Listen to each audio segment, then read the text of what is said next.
Assalamualaikum, hai, Jamal MA di sini. Okey, kita berjumpa lagi di video kali ini. Dalam video ini saya akan kongsikan bagaimana cara untuk kita delete turbo lag. Okey.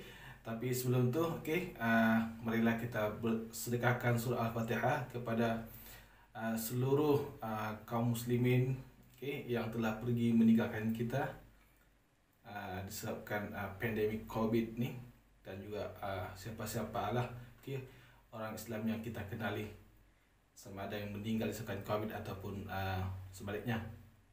Dan takziah juga kepada keluarga Syuaib Sepatuh atas pemergian isteri tercinta Siti Sarah Raisuddin.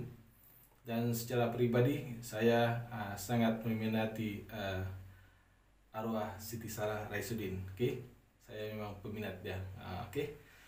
So, Al-Fatihah. A'udzubillahi minasyaitonir rajim. Bismillahirrahmanirrahim. Alhamdulillahirabbil alamin. Arrahmanir rahim. Maliki yaumiddin.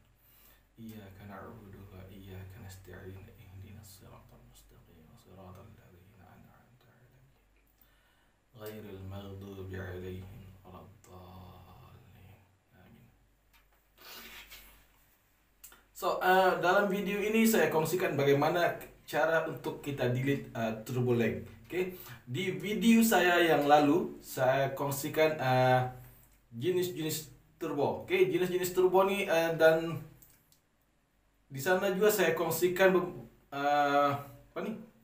beberapa tips untuk kita delete turbo lag sebenarnya. Seperti contoh kita gunakan turbo berbearing. Kemudian kita kecilkan pengaliran gas exhaust, dan juga kita menggunakan VNT ataupun VGT turbo. So ketiga-tiga jenis turbo ni ada kelebihan masing-masing untuk ataupun ada cara tertentu, kaedah tersendiri untuk kita delete turbo lag. Dan video ini pula sebenarnya adalah video bahagian kedua cara kita delete turbo lag. Alright. So mula-mula piping exhaust kita kena ubah. Kita kena ubah. Yalah, biasa ni kita ni kalau kita main kereta kan, hari ini kita beli kereta, hari ini juga kalau boleh kita tukar entire exhaust kan. Kita punya exhaust belakang, muffler. Jadi kebanyakan exhaust yang dibukakan oleh kilang ni dia adalah jenis S flow ataupun S type flow. Di mana exhaust ni kurang bising, bukan kurang bising, memang senyap, tetapi dia menghalang pengaliran gas exhaust bergerak lancar. Jadi kita perlu gantikan kepada aftermarket exhaust. Aftermarket entire. Kemudian kita tukar ataupun kita tidak payah pasanglah auto sensor.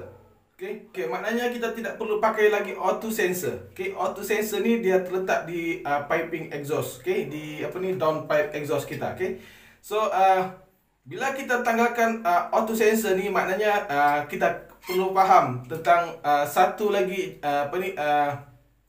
tajuk tuning dipanggil open loop dan closed loop.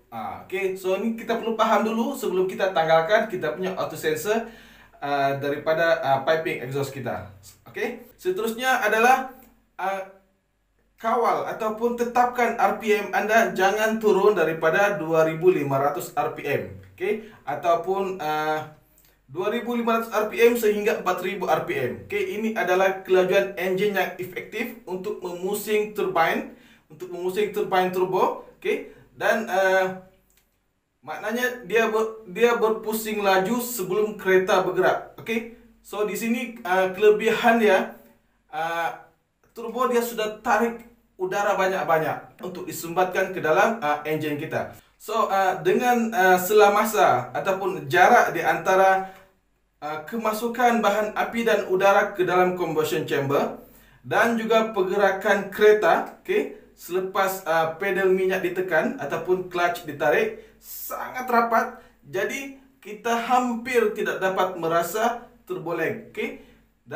Ataupun kita dapat mendelete turbo lag dengan begitu perfect. Alright.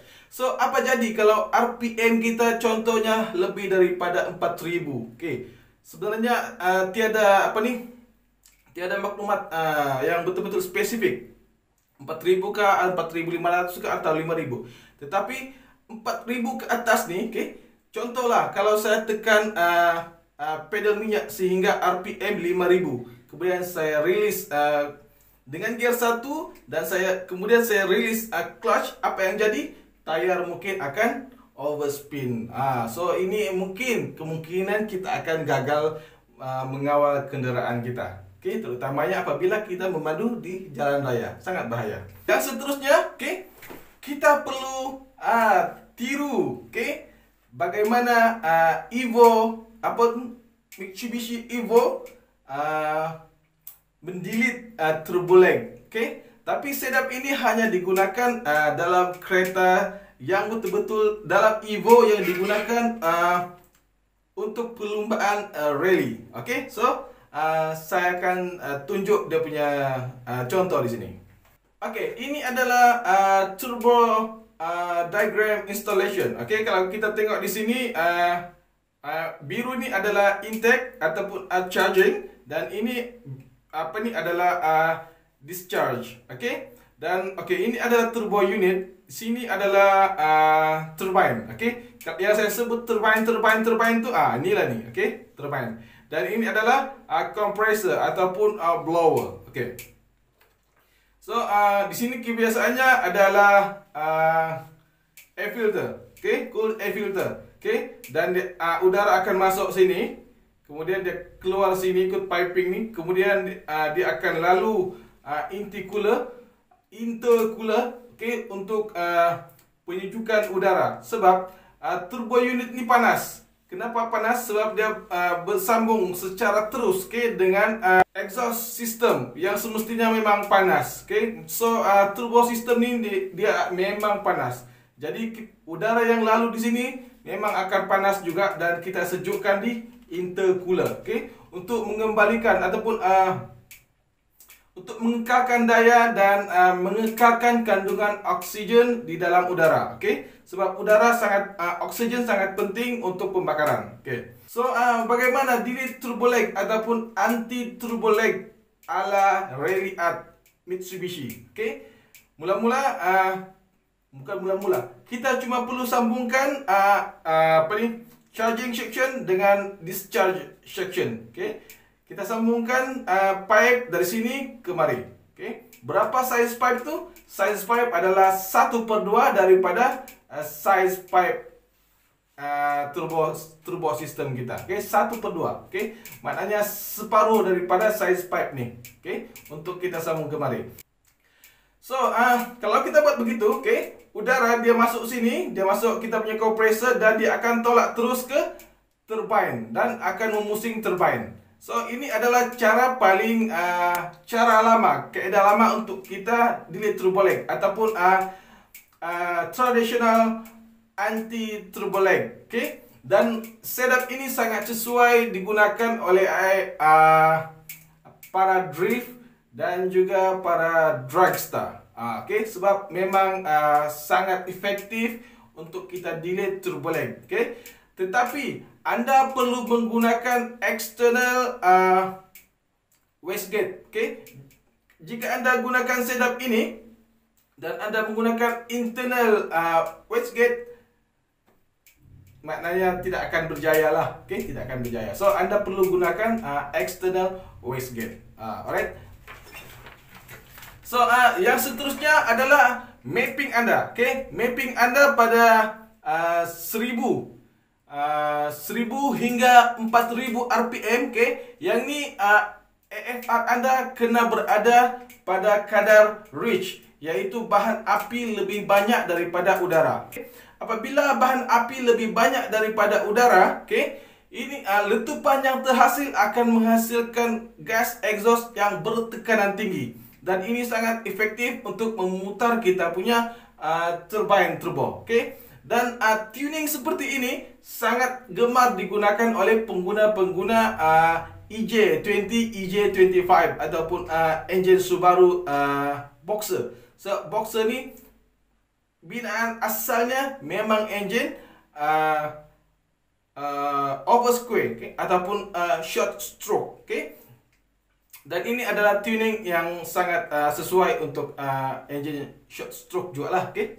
Seperti apa saja enjin Boxer, okay? Sama ada Subaru ataupun Porsche, okay? Porsche pun dia menggunakan Porsche tidak tahu lah apa sebutan dia kan, okay? Porsche pun dia menggunakan enjin Boxer, okay? So ini sajalah yang saya dapat kongsikan dalam video kali ini, okay? Saya harap semoga video ini dapat memberikan manfaat kepada anda. Dan jika ada rasa video ini bermanfaat, jangan lupa share kepada rakan-rakan. Dan saya tahu, saya memang maklum bahawa anda tidak akan share video-video Jamal MA di mana-mana platform media sosial. Sebab video Jamal MA adalah tentang peluru untuk perlombaan.